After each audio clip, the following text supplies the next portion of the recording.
이민정책 미래 전략에 대해 발표하셨습니다. 예, 안녕하십니까. 법무부 장관 정성호입니다. 저는 작년 7월 장관으로 취임하며 첨단 기술을 보유한 해외 인재를 적극 유치하고 지역산업 발전에 기여하는 미래지향적이고 사회통합적인 출입국 이민정책이 필요하다고 말씀드린 바 있습니다. 법무부는 그동안 대한민국의 인구사회 변화에 능동적이고 탄력적으로 대처함과 동시에 국경관리와 체류질서도 소홀히 하지 않는 출입국 이민정책을 검토해왔습니다.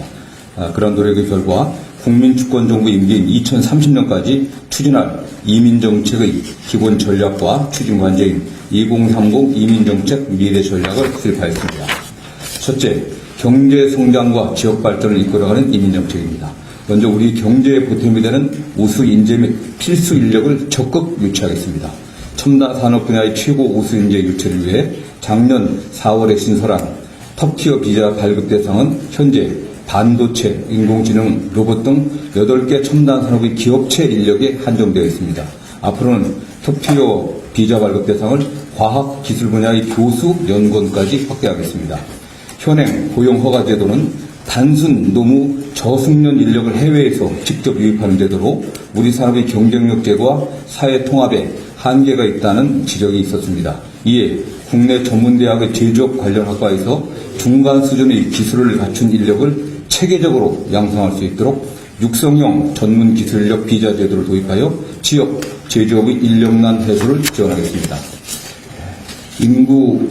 두 번째로 민생 경제 활성화를 적극 지원하겠습니다. 인구 감소 지역의 소상공인은 내국인 직원을 구하기 힘들고 외국인 고용 요건도 충족할 수 없어서 경영에 큰 어려움을 겪고 있습니다. 앞으로는 지역 상권 활성화와 지역 균형 발전을 위해 소상공인도 외국인을 고용할 수 있도록 지역 활력 소상공인 특례제를 시범 도입하겠습니다. 외국인 계절 근로자의 체류 기간은 불과 8개월이지만 현장에서는 숙련도가 쌓인 계절 근로자를 지속 고용하기를 희망하고 있습니다. 이에 계절 근로자의 취업기간, 농업 기술교육, 이수 여부 등을 평가하여 농업 분야에서 장기간 종사할 수 있는 농업 숙련 비자를 신설하겠습니다. 둘째, 기업인 등 수요자 중심의 쉽고 편리한 이민 행정의 전환입니다. 현재 취업비자의 종류는 총 10종 39개로 상당히 복잡하고 산업계, 교육계 등 요구에 맞춰 그때그때 비자를 신설함에 따라 일반인이 쉽게 이해하기가 어렵습니다. 앞으로는 기업인과 고용인, 외국인이 비자 체계를 쉽게 이해하고 활용할 수 있도록 취업비자 체계를 산업별 유형에 따라 고숙련, 중숙련, 저숙련으로 나누어 체계적으로 관리하겠습니다. 또한 AI 인공지능 시대에 걸맞게 국내 체류 외국인이 이용하는 하이코리아 등 각종 대민 서비스 웹사이트를 통합 플랫폼으로 구축하고 전자민원 처리 체계로 전면 전환하겠습니다. 이 과정에서 인공지능에 기반한 이민행정 서비스를 적극 구현하겠습니다. 기업 등이 고급 외국 인력 또는 유학생을 유치하는 과정에서 불법 브로커 등이 개입하여 불법 체류나 인권 침해가 발생하는 경우가 있었습니다.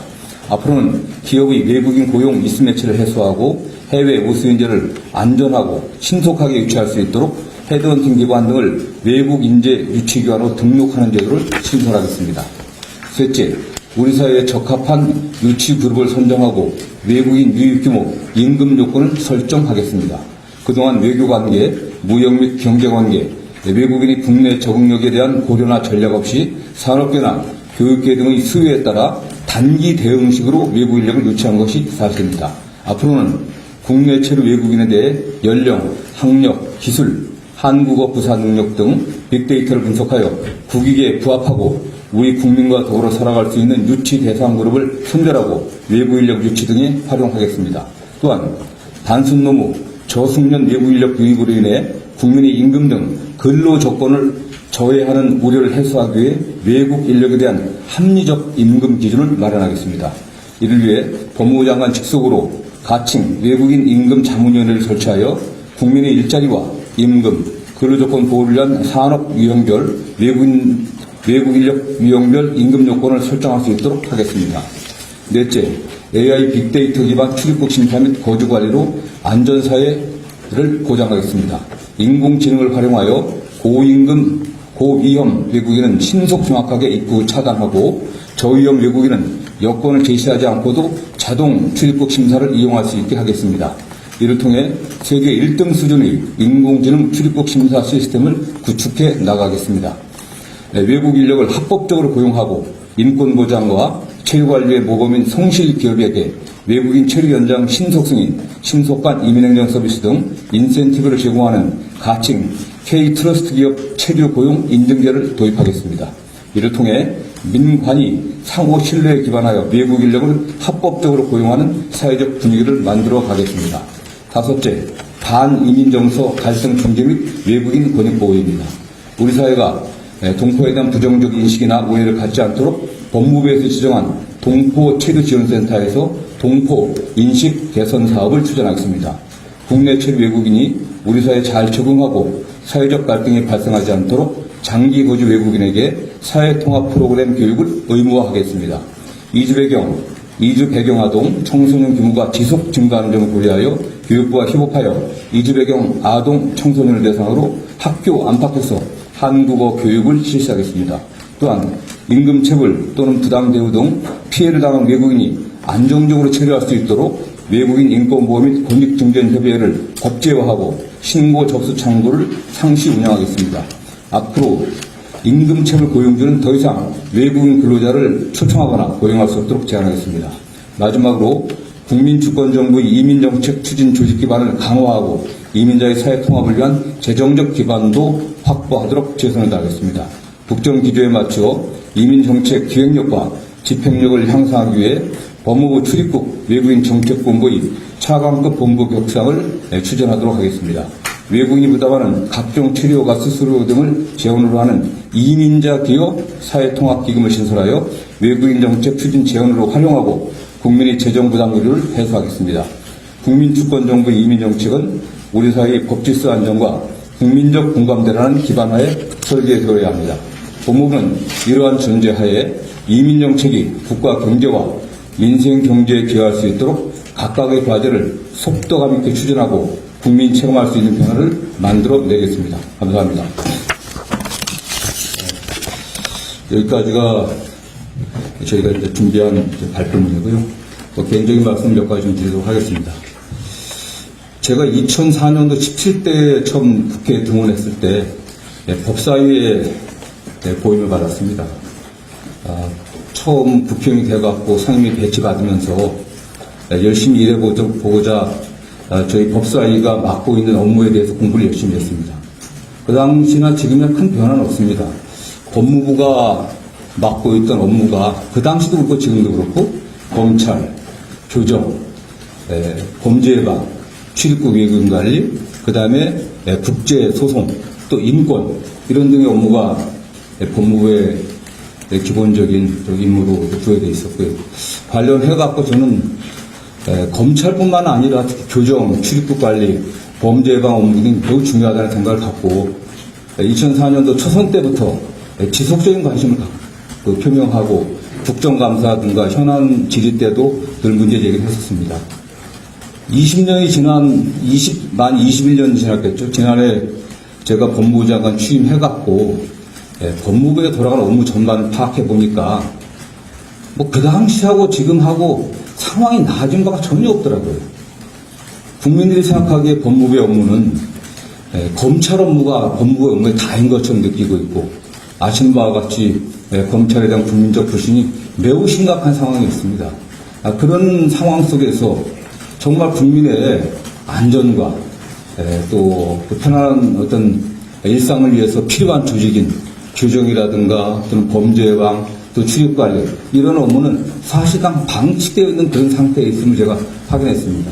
정말 이래서는 안 되겠구나. 물론 방치되어 있다고 하지만 그동안 내부적으로는 굉장히 많은 노력을 해왔습니다. 변화를 해왔지만 근본적인 인적 물적 기반 시설들이 안 갖춰진 상태에서 법무부의 우리 직원들만 정말 밤낮 없이 일하고 있고 그러나 국민들이 피부에 체감하기에는 상당히 먼 그런 게 현실이었습니다. 특히 지금 여러분도 잘 아시는 것처럼 매우 심각한 저출산 고령화사회 지방 소멸의 상황에서 우리가 외국인 정책을 과거와 같은 방식으로 해서는 안 됐는데 물론 그 이전보다 적극적인 유연한 비자 정책이 실현되고 있었지만 굉장히 부족한 상황이었음을 제가 확인하고 우리 출입국 본부 외국인 본부장을 비롯한 우리 관련 간부들과 의논하면서 무엇보다 적극적인 정책을 추진해야겠다라는 이야기를 제가 수차례 했습니다. 그런 과정에서 오늘의 이민 전략이 만들어졌다라는 배경 말씀을 드리고요. 지금 대한민국에 들어와 있는 거주하는 미국이 270만 명이 좀 넘습니다. 또 그중에 한 35만 명 정도가 불법 체류자입니다. 대한민국의 한 5% 정도가 지금 외국인입니다. 대한민국의 산업 현장, 또 시골의 농업 현장에서는 외국인들 없이는 경제가 돌아갈 수가 없습니다. 제조업 분야에서는 더욱 심각합니다. 잘 아시는 것처럼 특히 조선 분야 같은 경우는 그나마 우리가 경쟁력 유지되어 온 게 외국인 노동자들의 저임금이었습니다. 물론 이것 때문에 국내 노동자들의 임금을 갖다가 또 상승을 또 가로막는 그런 문제들이 있다는 문제점이 있습니다. 그러나 어쨌든 외국인 노동자들의 노동력 제고가 없었다고 하면은 우리 국내 산업 경쟁력이 경쟁력을 유지할 수 없는 그런 상황까지 있었는데 그나마 그런 것 때문에 외국인 노동자들 때문에 경쟁력을 좀 유지하다고 생각하고 있습니다. 이러한 상황에서 저희 법무부가 적극적으로 우리 민생과 경제에 좀 도움이 되는 그런 정책을 할 필요가 있다, 만들 필요가 있다는 저희 공감대를 갖고 온 미래 전략을 저희들이 준비를 했고요. 뭐 이것뿐만 아니라 전반적인 그 외국인 정책과 관련해서는 굉장히 사실 어려운 점들이 많이 있습니다. 잘 아시는 것처럼 뭐 반이민 정서, 반중 정서 이런 부분들이 있기 때문에 또 자칫 외국인 근로 노동자들이 국내 노동자들의 일자리를 침해하는 게 아닌가. 최근에 그 배달 노동자들과 관련해 갖고서 대부분이 뭐 불법적으로 체류하고 있는 외국인들이 그런 업무에 종사하기 때문에 문제가 있다는 지적도 받고 있습니다. 그러면서 저희들이 정말 잘 균형을 맞춰갖고 외국인 근로자들이, 외국인 노동자들이 국내 산업 발전과 경제 발전에 기여하고 특히 소멸 위기에 처해 있는 지방 경제 발전, 또 지역 소멸에 적극 좀 기여를 할 수 있도록 그리고 그 과정에서 확실히 우리 그 국민들과 좀 통합될 수 있도록 또 그 과정에서 재외 동포들, 국내 와 있는 동포들의 통합을 저희들이 확실하게 만들어낼 수 있는 그런 정책적인 고민들을 이번 미래 전략에 담았다는 말씀을 드리고요.